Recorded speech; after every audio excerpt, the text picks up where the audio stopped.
لیکن وہ کچھ بولتا نہیں ہے۔ میں نے کہا کہ ٹھیک ہے۔ اس نے کہا کیوں آپ نے اس کے گھر جانا ہے؟ میں نے کہا کہ نہیں، میں نے گھر نہیں جانا، میں تو یوں ہی پوچھ رہی تھی۔ لیکن میں نے واقعی اس کے گھر جانا تھا۔ میں نے سوچا تھا جا کر پتا کروں گی کہ آخر اس نے حویلی میں ایسا کیا دیکھا تھا کہ وہ اس طرح کی حالت میں چلا گیا۔ میں نے اگلے دن اس کے گھر جانے کا پلان بنا لیا۔ اس کے گھر کے سامنے بھی ایک چھوٹی سی دکان تھی۔ میں نے اس دکان والے سے ایک دفعہ پھر سے پوچھا کہ یہ وہی شخص ہے جو لال حویلی میں گیا تھا۔ اس نے کہا کہ یہ وہی شخص ہے اور یہ پاگل ہو گیا ہے۔ میں گھر میں داخل ہوئی۔ میں نے دروازے پر دستک دی تو اس کی ماں نے دروازہ کھولا۔ میں نے اپنے بارے میں بتایا اور کہا کہ میں آپ کے بیٹے کے بارے میں بات کرنی تھی۔ عورت نے کہا کہ آ جاؤ۔ جب میں گھر کے اندر داخل ہوئی تو یہ دیکھ کے حیران رہ گئی کہ ان کے گھر میں تو اللہ کا دیا ہوا سب کچھ تھا، لیکن مجھے تو یہ بتایا گیا تھا کہ ان کا ایک ہی بیٹا تھا اور وہ بھی پاگل ہو گیا تھا۔ تو پھر یہ سارا کچھ کس نے بنایا ہوگا؟ ہو سکتا ہے یہ شروع سے ہی امیر ہو۔ ویسے یہ محلہ کافی اندرون پنڈی میں تھا اور یہاں پر سب کے چھوٹے چھوٹے گھر ہی تھے۔ ایسا لگتا تھا کہ کراچی کے کسی اندرون یا بازار لاہور کے کسی اندرونی بازار جیسا ماحول ہے۔ اندرون بازار میں لوگوں کے گھر بڑے بڑے نہیں ہوتے، وہاں پر بنگلے نہیں ہوتے، چھوٹے چھوٹے گھر ہوتے ہیں، کیونکہ بازار بھی ہوتا ہے۔ بلکہ ایسا بھی ہوتا ہے کہ نیچے دکانیں ہوتی ہیں اور اوپر گھر ہوتے ہیں۔ اندر گئی تو میں نے دیکھا کہ اس کا ایک بیٹا تھا جو ہاتھ میں ایپل کمپنی کا ٹیبلٹ پکڑ کر بیٹھا تھا۔ ان کے گھر کے ہر کمرے میں اے سی لگا ہوا تھا۔ اس شخص کو بھی میں نے دور سے دیکھا۔ وہ اپنے کمرے میں بیٹھا تھا اور سامنے دیوار پر دیکھ رہا تھا، نہ ہل رہا تھا نہ ہی کوئی بات کر رہا تھا۔ اس کی بیوی کو دیکھا تو وہ بھی کافی خوش نظر آ رہی تھی اور یہ گھر ایک نارمل گھر تھا۔ میں نے اس کی ماں سے پوچھا کہ آپ کے بیٹے کے ساتھ کیا ہوا تھا؟ اس نے کہا کہ اس کا بیٹا بہادر تھا، بہت زیادہ کمائی کرتا تھا، یہ سارا کچھ اسی کا بنایا ہوا ہے۔ محلے میں کچھ بھی ہوتا تو سارے میرے بیٹے کو ہی آ کر بلاتے تھے کہ فلاں جگہ لڑائی ہو گئی ہے، آ جاؤ، فلاں کی بیٹی کی شادی ہے، ذرا سامان اٹھا دو۔ یہ تو بڑا ہی گھبرو جوان تھا۔ میرا بیٹا بس اسی طرح بہادری میں آ کے ایک دن حویلی میں چلا گیا، کیونکہ وہاں سے اسے کسی لڑکی کے رونے چلانے اور مدد مانگنے کی آوازیں آتی تھی۔ اس نے سوچا کہ کسی کی بہن بیٹی ہوگی، مدد کرنا میرا فرض ہے، تو وہاں پر چلا گیا اور اس کے ساتھ 2-4 لوگ اور بھی تھے۔ لیکن جب واپس آیا تھا تو اس کی حالت ایسی تھی۔ ہم نے بھی بار بار پوچھا لیکن کوئی جواب نہیں دیتا ہے۔ میں نے کہا کہ کیا میں آپ کے بیٹے سے بات کر سکتی ہوں؟ تو اس عورت نے فوراً کہا کہ نہیں بیٹا، اب تو ڈاکٹر نے منع کر دیا ہے کہ اس کے دماغ پر بوجھ نہیں ڈالنا ہے، اس سے اس موضوع پر کوئی بھی سوال نہیں کرنا ہے، نہیں تو اس کی جان کو خطرہ ہو سکتا ہے۔ تھوڑی دیر کے بعد اس شخص کی بیوی آئی اور اس نے ٹیبل کے اوپر شربت کا گلاس رکھا۔ اس نے کہا کہ ویسے بھی آپ کس حق سے آئی ہیں؟ ہم تو آپ کو جانتے بھی نہیں ہیں۔ آپ کیا وقت گزاری کرنے کے لیے یا معلومات اکٹھی کرنے کے لیے آئی ہیں؟ تو میں نے کہا کہ دراصل مجھے بھی آواز آ رہی تھی، میں یہاں پر نئی ہوں اس لیے مجھے فکر ہو رہی تھی۔ اس نے کہا کہ فکر کرنے کی ضرورت نہیں ہے اور حویلی کے اندر جانے کے بارے میں سوچئے گا بھی نہیں تو آپ کے ساتھ بھی ایسا ہی ہوگا جو میرے شوہر کے ساتھ ہوا ہے۔ اور ویسے بھی کسی کے معاملے میں ٹانگ نہیں اڑانا چاہیے، آپ کو ہمارے گھر نہیں آنا چاہیے تھا، آپ کے پاس کوئی حق بھی نہیں ہے، پھر بھی آپ ہمارا انٹرویو لے رہی ہیں اور تفتیش کر رہی ہیں۔ وہ وہاں سے چلی گئی تو لڑکے کی ماں نے کہا کہ معاف کرنا بیٹا، جب سے اس کے شوہر کے ساتھ یہ سب کچھ ہوا ہے یہ بہت چڑچڑی ہو گئی ہے۔ میں نے کہا کہ کوئی بات نہیں، میں سمجھ سکتی ہوں، اور میں وہاں سے چلی گئی۔ اس کا مطلب کہ سارا محلہ یہی سمجھتا تھا اور کہتا تھا کہ اس حویلی میں آسیب ہیں، پریت رہتے ہیں۔ اب تو مجھے اور بھی زیادہ تجسس ہو رہا تھا، لیکن مجھے راز جان کر رہنا تھا کہ وہاں پر کیا تھا۔ پھر مجھے دکان والے نے ایک اور کہانی سنائی۔ اس نے کہا کہ ایک دفعہ یہاں پر کچھ لوگ آئے تھے جن کا کہنا تھا کہ ہم نے اس حویلی کو خرید کر یہاں پر ہوٹل بنانا ہے، لیکن وہ لوگ بھی یہاں سے پاگلوں کی طرح بھاگتے ہوئے نکلے تھے۔ پورے محلے نے ان کی چیخیں سنی تھی۔ اس کے بعد یہ بات تو طے ہو گئی تھی کہ حویلی میں ضرور کسی بھوت پریت کا سایہ ہے جس نے ان کو ڈرا کر وہاں سے نکال دیا، کیونکہ مالک تو اس کا ویسے ہی بیمار رہتا ہے، اور ایسا بھی کیا کہہ سکتا ہے جس کی وجہ سے وہ اچھے بھلے معزز لوگ جو اس حویلی کو خریدنے کے لیے آئے تھے پاگلوں کی طرح وہاں سے چیخیں مارتے ہوئے باہر نکل جاتے۔ میں نے کہا کہ اس کا مطلب جو بھی وہاں جاتا ہے اس کے ساتھ کچھ برا ہوتا ہے سوائے اس کے مالک کے۔ اس نے کہا کہ جی ایسا ہی ہے، لیکن اس مالک کے ساتھ کون سا اچھا ہوا ہے، وہ بھی تو چارپائی پر ہی پڑا ہوا ہے۔ میں نے کہا کہ اگر کوئی اس سے ملنے جائے تو دکان والے نے کہا کہ توبہ کرے بی بی جی، کوئی بھی نہیں جائے گا، میں تو سب کو منع کرتا ہوں کیونکہ وہ نیم پاگل ہے اور اچانک سے انسان پر حملہ کر دیتا ہے۔ آپ کیوں پوچھ رہی ہیں، آپ جانا چاہتی ہیں؟ میں نے کہا کہ ہاں جانا چاہتی ہوں۔ تو اس نے کہا کہ آپ بالکل نہیں جائیے گا کیونکہ عورتوں کو دیکھتے ہی وہ مزید پاگل ہو جاتا ہے۔ ایک رات پھر سے مجھے لڑکی کے رونے اور چلانے کی آواز آ رہی تھی۔ میرے دماغ میں ایک عجیب سی بات آئی مجھے بتایا گیا تھا کہ اس حویلی کا مالک بیمار ہے، چارپائی پر پڑا ہے اور ذہنی مریض بھی ہے۔ یہ بھی بتایا گیا تھا کہ اس کے خاندان کے سارے لوگ مر گئے ہیں اور اس کے ساتھ کسی نے شادی بھی نہیں کی ہے، اس کے بچے بھی نہیں ہیں، فیملی بھی نہیں ہے، تو ظاہر ہے کہ اس نے کوئی نوکر ضرور رکھا ہوگا جو اس کے گھر کو صاف کرتا ہوگا۔ اگر حویلی کے چند کمروں میں بھی وہ رہتا ہوگا تو اس طرح کا انسان تو ایک کمرے کو خود سے صاف نہیں کر سکتا ہے، نہ ہی اپنے لیے کھانا بنا سکتا ہے۔ اس کا مطلب کہ اس کے گھر کام کوئی نہ کوئی تو کرتا ہی ہوگا، لیکن کون تھا جو اس کے گھر کام کرتا تھا؟ ایک دن وہ نوکرانی جس نے مجھ سے بات کی تھی کہ اگر آپ کو نوکر کی ضرورت ہو تو مجھے بتائیے گا، گزر کر جا رہی تھی جب میں نے اسے روک لیا۔ میں نے کہا کہ مجھے تم سے کام کروانا ہے، لیکن صرف ایک دن کے لیے، میں تمہیں ایک دن کا 500 روپے دوں گی۔ اس نے کہا کہ ٹھیک ہے۔ وہ گھر پہ آ گئی۔ میں نے اس کو کپڑے نکال کے دیے۔ نوکروں کی عادت ہوتی ہے کہ وہ کام کرتے ہوئے باتیں بہت کرتے ہیں، لیکن ابھی تک یہ خاموش تھی۔ وہ اپنا کام کر رہی تھی جب میں نے ہی بات چھیڑی۔ میں نے کہا کہ کتنے بچے ہیں تمہارے؟ تو وہ بتانے لگی، اور پھر میں نے کہا کہ اور کہاں کام کرتی ہو؟ اس نے کہا کہ ادھر ہی آس پاس گھروں میں کام کرتی ہوں اور حویلی میں بھی کام کرتی ہوں۔ میں نے کہا کہ حویلی میں کام کرتی ہو، لیکن وہاں پر تو کوئی جاتا ہی نہیں ہے۔ اس نے کہا کہ ہم غریب ہیں بہن جی، ہمیں بھوت پریت سے زیادہ بھوک اور غربت سے ڈر لگتا ہے، اسی لیے میں وہاں پر کام کرتی ہوں۔ میں نے کہا کہ اس کا مالک کیسا انسان ہے؟ اس نے کہا کہ وہ تو چارپائی پر پڑا رہتا ہے، انسان کا تو تب پتہ چلتا ہے جب وہ کچھ بولے یا کوئی بات کرے۔ وہ تو بیمار رہتا ہے اور اس کی دیکھ بھال کے لیے ایک ڈاکٹر بھی آتا ہے اور ایک نرس بھی آتی ہے۔ میں تو اپنا کام کرنے جاتی ہوں اور کام کر کے واپس آ جاتی ہوں۔ میں نے کہا کہ یہ جو رات کو وہاں سے آوازیں آتی ہیں تم نے سنی ہے؟ اس بات پر وہ خاموش ہو گئی اور اس نے کہا کہ ہاں میں نے سنی ہے۔ میں نے کہا کہ تم کتنی بہادر ہو کہ تمہیں آوازیں بھی سنائی دیتی ہیں اور پھر بھی تم کام کے لیے وہاں پر جاتی ہو۔ دن میں کام کرتی ہو یا کبھی کبھی رات بھی ہو جاتی ہے؟ اس نے کہا کہ کبھی کبھی رات بھی ہو جاتی ہے۔ میں نے کہا کہ اگر میں پورے دن کے لیے، پورے مہینے کے لیے تمہیں کام پر رکھ لوں تو مجھ سے کتنے پیسے لوگی؟ اس نے کہا کہ 20,000 روپے لوں گی۔ میں حیران رہ گئی۔ میں نے کہا کہ 20,000 زیادہ نہیں ہے؟ دراصل میرا تعلق بھی گاؤں سے تھا اور وہاں پہ تو اگر کوئی دکانداری کرتا تھا یا کسی کے ہاں نوکری کرتا تو اس کو 20,000 روپے دیے جاتے تھے، اور یہ نوکرانی ہو کے 20,000 روپے مانگ رہی تھی۔ اس نے کہا کہ میں تو اتنے ہی پیسے لیتی ہوں، اگر آپ کو نہیں کروانا تو آپ کی مرضی، اگر آپ مجھ سے کبھی کبھی کام کروائیں گی تو میں ایک دن کا 500 روپے لوں گی۔ میں نے کہا کہ ٹھیک ہے، میں تم سے کام کروانا چاہتی ہوں، میں تمہیں 2 دن بعد بتاؤں گی۔ اس نے کہا کہ ٹھیک ہے۔ اس نے میرے گھر کا کام کر دیا اور وہاں سے چلی گئی۔ باتوں باتوں میں یہ بھی بتانے لگی کہ حویلی بہت زیادہ خوبصورت ہے، اسے لال حویلی یوں ہی نہیں کہتے، اس کی ساری دیواریں لال ہیں اور اندر سے بھی لال رنگ کی سجاوٹ کی گئی ہے، یہاں تک کہ فرنیچر کو بھی لال رنگ دیا گیا ہے، بہت ہی پیاری ہے، لیکن بھوت پریت کی وجہ سے یہاں آنا جانا بند ہو گیا ہے، کوئی بھی نہیں آتا ہے۔ میں نے کہا کہ وہاں سچ مچ بھوت پریت ہے یا کوئی کہانیاں ہیں؟ اس نے کہا کہ پتہ نہیں، پر میں نے بھی دیکھے ہیں۔ میں نے کہا کہ تم کہاں رہتی ہو؟ مجھے اپنا نمبر وغیرہ دے دو، اگر مجھے کبھی تمہیں اچانک سے بلانا پڑا تو۔ اس نے کہا کہ ٹھیک ہے، ویسے بھی بہت سے لوگوں کے ساتھ کام کرتی ہوں، وہ مجھے فون کر کے ہی بلاتے ہیں۔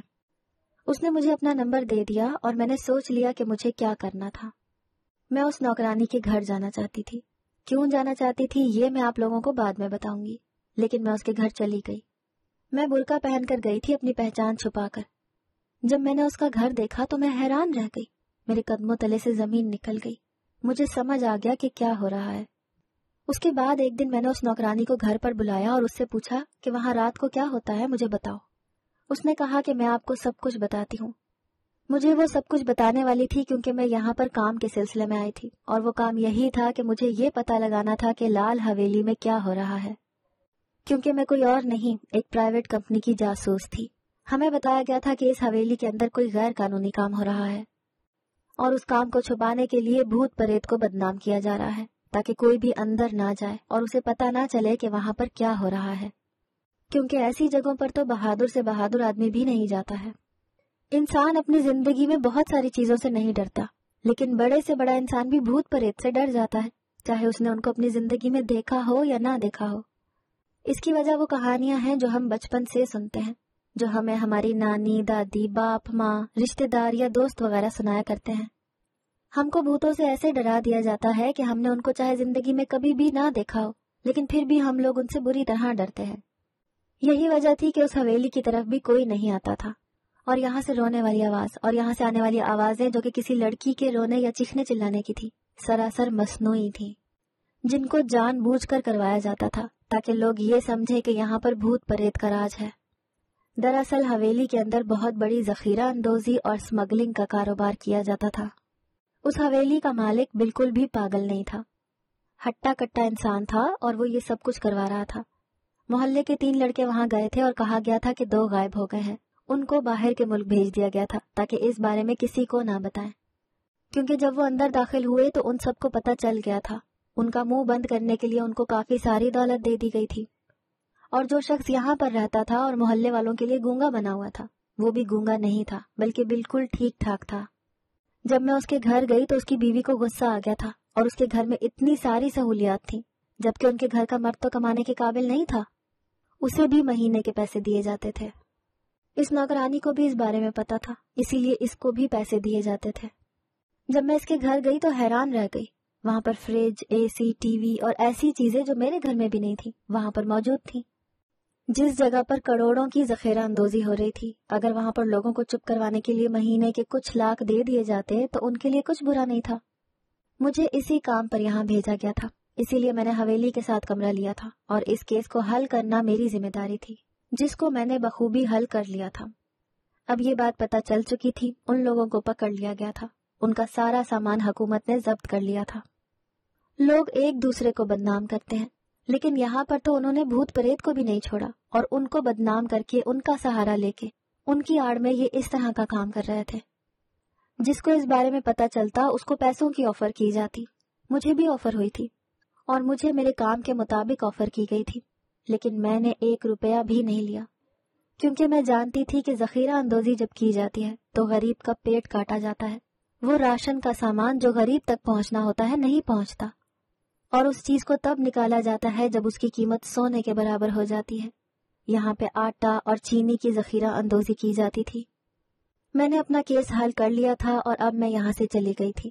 مجھے بعد میں حویلی کے اندر جانے کا بھی موقع ملا اور میں نے اس حویلی کو دیکھا۔ مجھے واقعی حویلیاں پسند ہیں، لیکن میں یہاں پر اپنی کسی پسند کے لیے نہیں بلکہ کام کے سلسلے میں آئی تھی۔ آخر میں یہ کہنا چاہوں گی کہ انسان بہت عجیب ہے، وہ کب کیا کر جائے کسی کو بھی پتہ نہیں چلتا ہے۔ ہم سوچتے ہی رہ جاتے ہیں اور کیا سے کیا ہو جاتا ہے۔